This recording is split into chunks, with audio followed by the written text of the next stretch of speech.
Les ennuis de santé du président algérien se poursuivent. Abdelmadjid Tebboune s'est de nouveau envolé ce dimanche pour l'Allemagne. C'est pour se soigner de complications à un pied à la suite de ses récentes contaminations.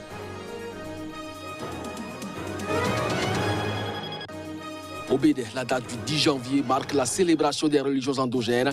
La fête du Vaudou est organisée pour rendre hommage aux différentes divinités du pays. Cette année, les festivités se sont déroulées dans la sobriété.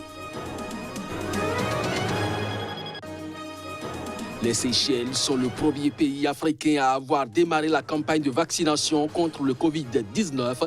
Le président de l'archipel est le premier à avoir reçu ce dimanche sa dose de vaccin.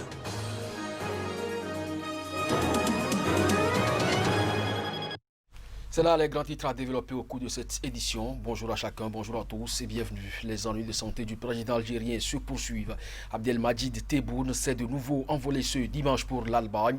C'est pour se soigner de complications à un pied à la suite de sa récente contamination au Covid-19 selon la télévision publique. Ce retour en Allemagne du président Abdelmadjid Tebboune survient moins de 2 semaines après un premier séjour qu'il avait tenu éloigné de l'Algérie pendant 2 mois. Aucune précision n'a été divulguée sur la durée du nouveau séjour médical du président algérien. Le chef de l'État, âgé de 75 ans, était rentré de Berlin le 29 décembre dernier à l'issue d'une hospitalisation suivie d'une convalescence après avoir contracté le coronavirus en octobre en Alger. La télévision nationale a diffusé des images du président algérien dans le salon d'honneur de l'aéroport militaire de Boufarik, près d'Alger, la capitale, où il a été salué par de hauts responsables de l'État avant de s'envoler pour Berlin. Selon la télévision, Abdelmadjid Tebboune devrait subir des soins aux pieds avant son retour en Algérie, mais comme ils ne revêtaient pas un caractère d'urgence, ils avaient été reportés en raison d'engagements du président liés au traitement de certains dossiers urgents. Le chef de l'État avait dû rentrer impérativement à Alger pour signer la loi de finances 2021 avant le 31 décembre et promulguer la révision de la Constitution adoptée par référendum le 1er novembre dernier.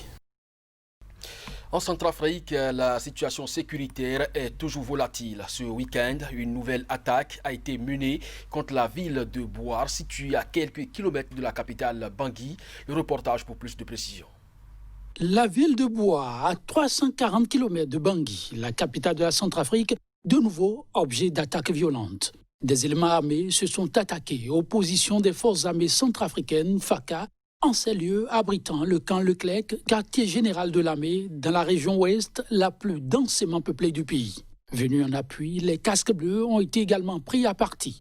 Après plusieurs heures de combat, la MINUSCA a repris la situation en main et les rebelles ont été repoussés hors de la ville. Très préoccupée par la situation sécuritaire, la France est sortie de nouveau de son silence. Emmanuel Macron a réitéré sa ferme condamnation des groupes armés et de certains leaders politiques, dont François Bozizé, qui tenterait de saper les accords de paix et le processus électoral constitutionnel. Le président français a aussi pris note des résultats des élections, tout en soulignant la nécessité d'un dialogue politique ouvert et inclusif, rapporte un communiqué de l'Élysée. Une prise de position qui intervient alors que l'engagement français dans le pays est souvent questionné, voire critiqué à Bangui. Depuis la formation de la coalition armée en décembre, outre l'appui militaire de la France, des troupes rwandaises et des forces russes ont été envoyées dans le cadre d'accords bilatéraux de défense. Elles viennent soutenir sur le terrain les forces armées centrafricaines qui définitivement ne sont plus seules. Au Niger, un forum pour la cohésion sociale et la réaffirmation de la présence de l'État s'est tenu ce week-end à Oualam, dans l'ouest du pays, avec des leaders communautaires, religieux et politiques. Le forum intervient une semaine après le pire massacre de civils par des djihadistes qui ont connu ce pays. Reportage.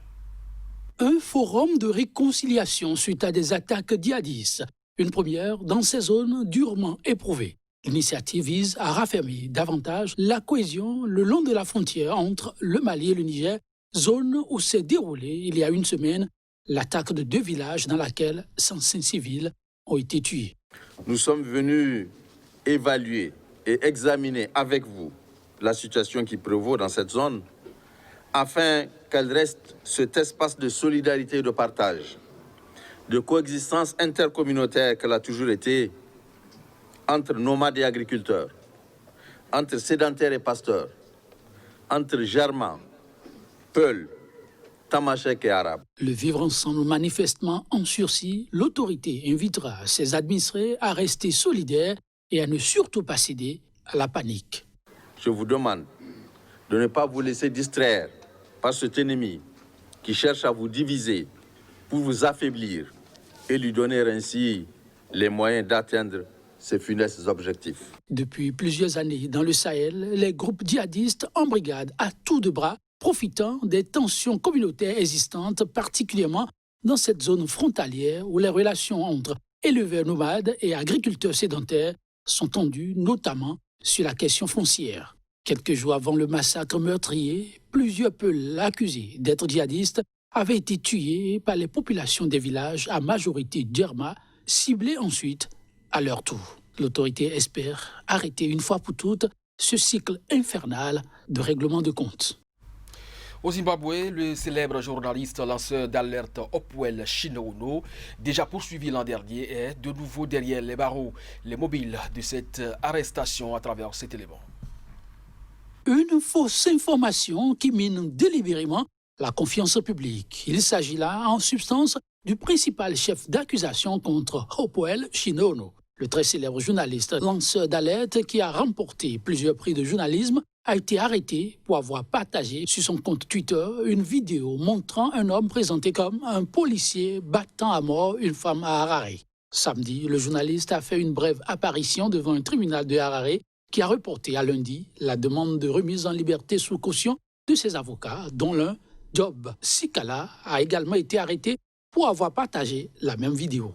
Très actif sur les réseaux sociaux, un tweet dans lequel il dénonçait les pressions du ministre de la Justice sur les magistrats avait déjà été à l'origine de son arrestation en novembre.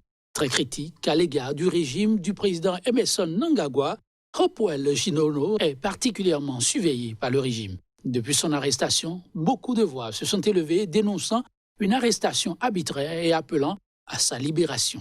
Outre les atteintes récurrentes à la liberté d'expression devenue un véritable défi à relever, le Zimbabwe est englué depuis une vingtaine d'années dans une crise économique catastrophique qui se traduit par une inflation galopante et des pénuries de nombreux produits de première nécessité.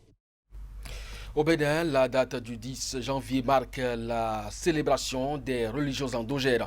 La fête du Vaudou est organisée pour rendre hommage aux différentes divinités du pays. Cette année, les festivités se sont déroulées dans la sobriété à cause de la pandémie de Covid-19. Chaque 10 janvier, les Béninois rendent hommage aux divinités. Fête du Vaudou, religion bâtie autour des forces de la nature et du lien avec les ancêtres, dont les représentations peuvent être des objets ou des éléments naturels. La célébration du 10 janvier draine du monde. D'habitude, des grandes processions ont lieu dans différentes villes, attirant des foules de centaines d'initiés curieux et touristes. Mais cette année, à cause du coronavirus et des restrictions mises en place par les autorités, les célébrations ont lieu en petit comité au sein des couvents.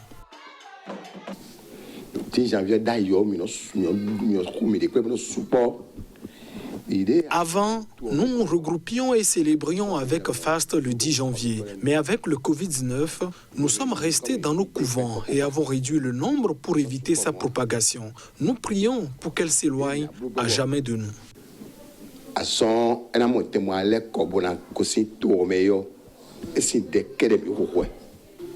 Avant, on a des invités qui étaient sérieux, Côte d'Ivoire, de Ghana, de Burkina, etc. Mais cette année, on n'a rien vu.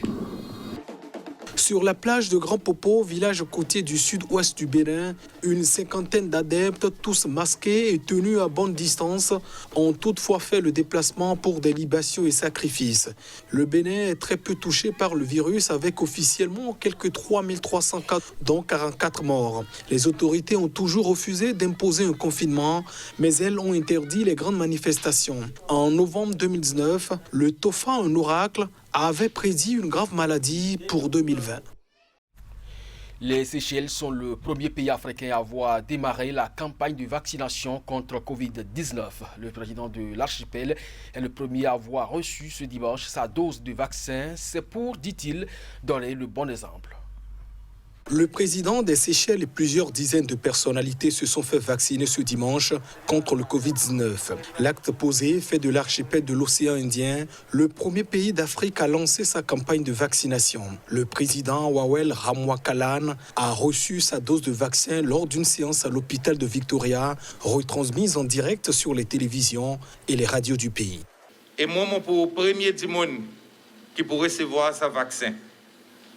Je vais être la première personne à recevoir le vaccin et je veux que ce soit un exemple pour tous les Seychellois, pour montrer que le vaccin est sûr et qu'il nous donnera un autre outil pour notre arsenal pour la victoire. Mettez l'autre outil dans nos arsenal pour nous remporter la victoire. Le vaccin utilisé est le vaccin chinois mis au point par le laboratoire public Sinopharm. Les Seychelles en ont reçu 50 000 doses offertes par les Émirats arabes unis qui entretiennent des liens diplomatiques étroits avec l'archipel. L'ensemble de la population des îles, soit 95 000 personnes, doit être à terme vaccinée sur la base du volontariat. Au total, ce sont environ 80 personnes, premières dames, ministres et leurs épouses, personnalités qui ont été vaccinées dimanche. Parmi elles, l'ancien président Danny Faure. Ce lundi, la campagne de vaccination s'étendra au personnel médical, puis aux personnes qui travaillent dans les secteurs essentiels, ensuite aux personnes de plus de 65 ans et enfin à l'ensemble de la population. Le nombre de nouveaux cas a augmenté ces derniers jours, avec notamment 57 nouveaux cas pour la seule journée de samedi.